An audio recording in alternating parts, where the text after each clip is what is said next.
Okay, induced EMF.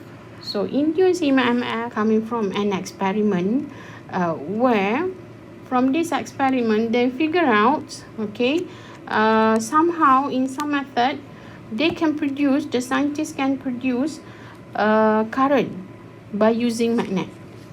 Previously we say when you have a current flowing surrounding the conductor will be magnetic field. This is vice versa of this. If you have magnet, okay, where's magnet? Magnet is coming from this coil, the primary coil, okay, we call it, okay, the induced magnet here, the magnet here going to cause or induce current within the second or secondary coil, right? So let's take a look. Who is the one that come out with this experiment? This is actually Michael Faraday experiment, okay? So what will happen?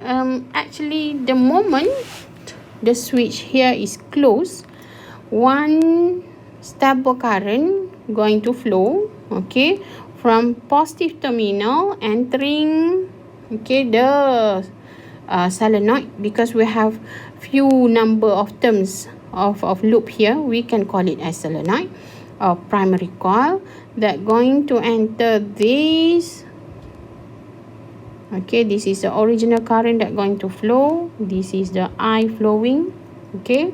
So within the first or primary coil here, okay, must be one magnet, okay, is produced, okay. Between the primary and the secondary coil there is iron core, okay, insulated iron core, okay. So means that this current is not flowing to secondary coil by using the iron metal here, okay. This is actually just to enhance the B produced within the primary coil or secondary coil, right? So it's insulated, okay, it's insulated.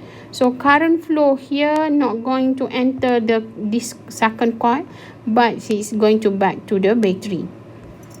Alright, so determine the B, okay, the B produced within this one, okay. From no current flow, all of a sudden there is a current flow. At that instance, okay, some reading will be detected. Some reading of current will be detected here, okay. So scientists wonder, how come? Because this one is insulated. There is no current should be flowing within the secondary coil, okay. But the moment this switch is closed and current is tried to establish itself within this closed circuit, okay, all of a sudden there's some reading of current within this ammeter, meaning that somehow within secondary system here must be current produced, right? This is actually we call it current produced here is induced current, right? If there is a current, must be the source of it is EMF.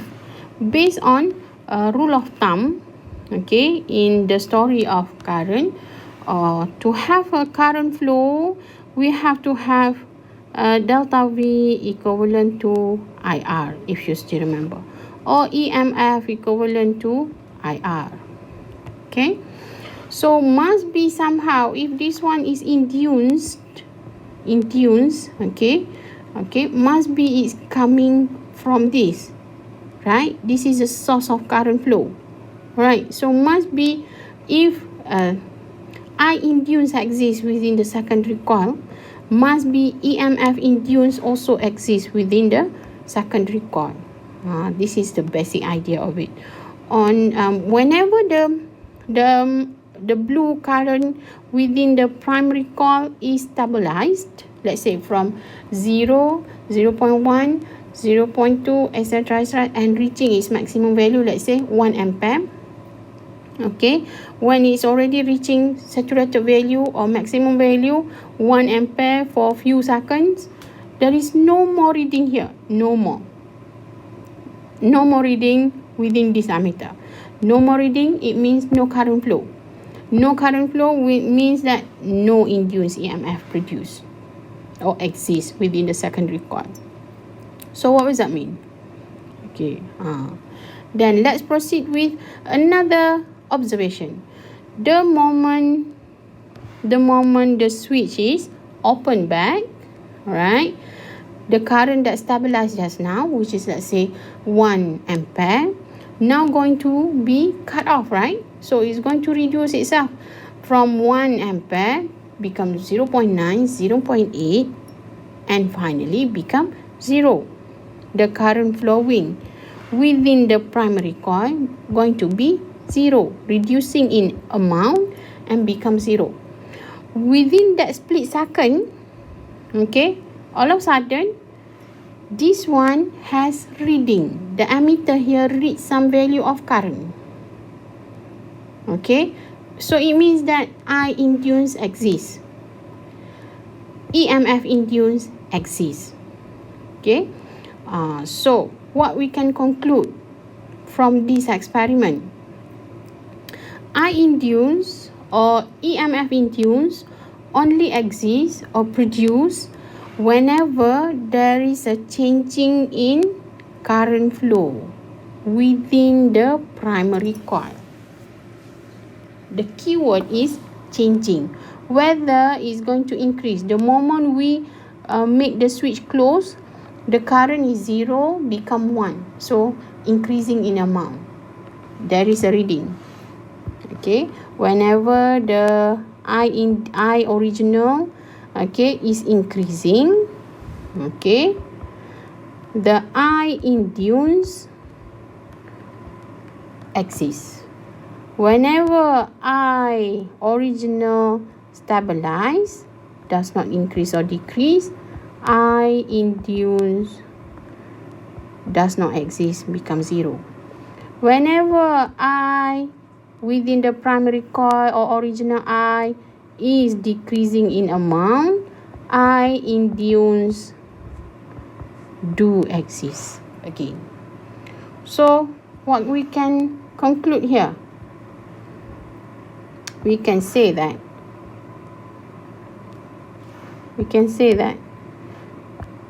changing in I, okay, increase or decrease, okay, can cause the change, the change within the current, causing the I induced to be produced, right? So this is the experiment and analysis on how to have I induced or EMF induced by using the simple experiment like this, right? So another approach or simple experiment also can be done by using a circular loop like this, right? A circular loop like this, okay, and also permanent magnet, okay, permanent magnet.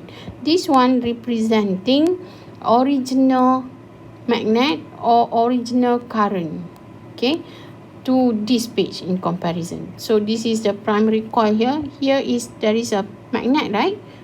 When current flow within a solenoid, there is magnet produced. So this is a B in primary coil, or we call it B original. Must be somehow also B here, okay, which is we call it B induced, that causing the I induced, that causing the EMF induced. So in this experiment, okay, we have an ammeter, we have a circular loop, all right. When a magnet is moved towards a loop of wire, the ammeter register a current. So whenever the bar magnet here is moved towards the circular loop, okay, there's some reading, okay, of current, or I induced is produced, okay. And if you place the permanent bar magnet stationary or statically at this position, there is no more reading of I induced. And if you take away, move the bar magnet away from the circular loop, again you're going to detect some reading, but in opposite polarity to the first one, okay. So how how come this happened? This is actually due to the Faraday's law saying that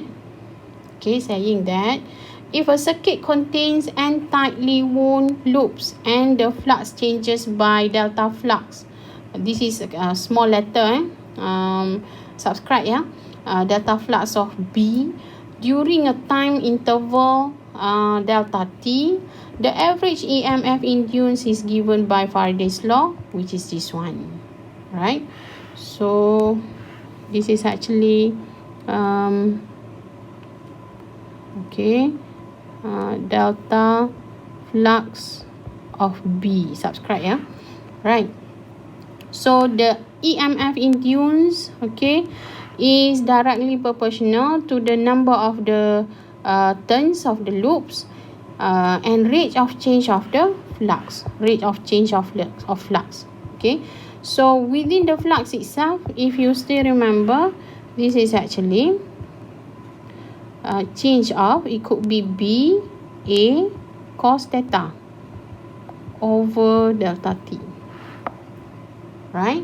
So it could be a change in magnetic field strength, or the area of the loop, or also the angle, the orientation between the B and the A.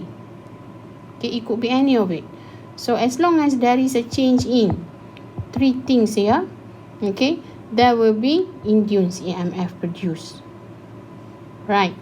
So this is in terms of the law. And now the direction. Whenever it is produced, where is the current flowing? From which to which point? So it is explained by Lenz law. The current caused by the induced EMF travels in the direction that creates a magnetic field with flux opposing the change in the original flux through the circuit. The most important idea is opposing the change. So all the time when we consider about induced EMF or current or B, magnetic field, we need to check what kind of the change happen. What kind of the change? Is it increasing? Is it decreasing? So based on the change here, then whatever the change happen, the idea is to oppose. To oppose whatever the change is, right? So later on, Madam going to show you in detail on how to do this, on how to determine this. The polarity of the induced EMF is such that it produces a current whose magnetic field opposes a change in magnetic flux through the loop. So means that, when you have induced current, you have induced EMF. Induced EMF must be coming from somehow of the B, the induced B. So the details on how to do this to determine the direction, Madam show you by the example. It's more clear compared to we just read the statement like this. That is, the induced current tends to maintain the original flux through the circuit.